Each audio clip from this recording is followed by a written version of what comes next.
ইউরোপের দুই মহাতারকার দাপটে বিশ্বকাপের শেষ ১৬তে পৌঁছে গেল ফ্রান্স এবং নরওয়ে। এক ম্যাচে নিজের জাত চেনালেন হালান্দো, অপর ম্যাচে ইতিহাস গড়ে নকআউটের রাজা বনে যান এমবাপ্পে। পাশাপাশি যৌথভাবে টপ স্কোরার এখন তিনি। বিশ্বকাপের রাউন্ড অফ ৩২-এ ইউরোপের দুই সুপারস্টার আবারও প্রমাণ করলেন বড় মঞ্চে বড় খেলোয়াড়ই পার্থক্য করে দেন। প্রথমে নরওয়ে ম্যাচের কথা বলি।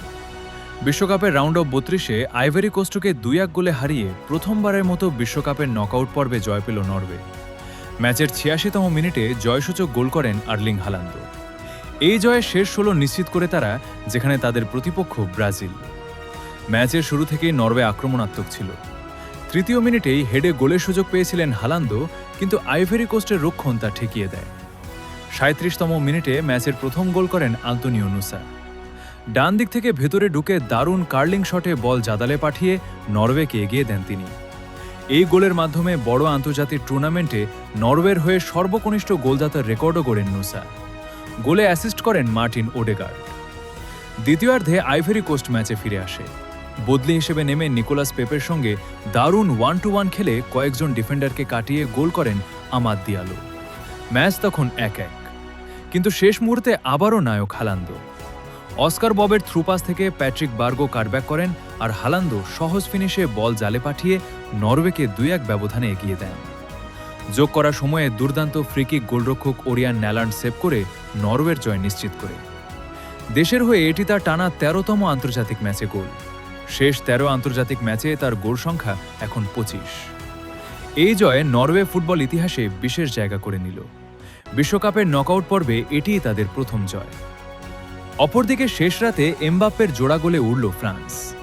নকআউটের নতুন সম্রাট বনে গেলেন তিনি। সুইডেনকে ৩-০ গোলে হারিয়ে শেষ ১৬ নিশ্চিত করেছে ফ্রান্স। জোড়া গোল করে কিলিয়ান এমবাপ্পে বিশ্বকাপের নকআউট ইতিহাসে সর্বোচ্চ গোলদাতার আসনে উঠে গেছেন। ম্যাচের শুরুতে সুইডেন কিছুটা প্রতিরোধ গড়লেও ধীরে ধীরে পুরো ম্যাচের নিয়ন্ত্রণ নিয়ে নেয় ফ্রান্স।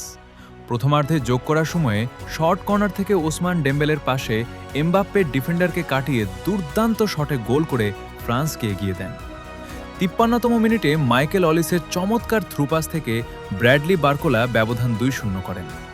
তারপর ম্যাচের শেষ দিকে তার পাস থেকে এমবাপ্পে গোলরক্ষকের উপর দিয়ে বল তুলে নিজের দ্বিতীয় গোল করেন এবং ফ্রান্সের ৩-০ ব্যবধানে জয় নিশ্চিত করেন। এই জোড়া গোলের মাধ্যমে এমবাপ্পের বিশ্বকাপের মোট গোল সংখ্যা এখন ১৮। বিশ্বকাপ ইতিহাসে তিনি এখন এককভাবে দ্বিতীয় সর্বোচ্চ গোলদাতা।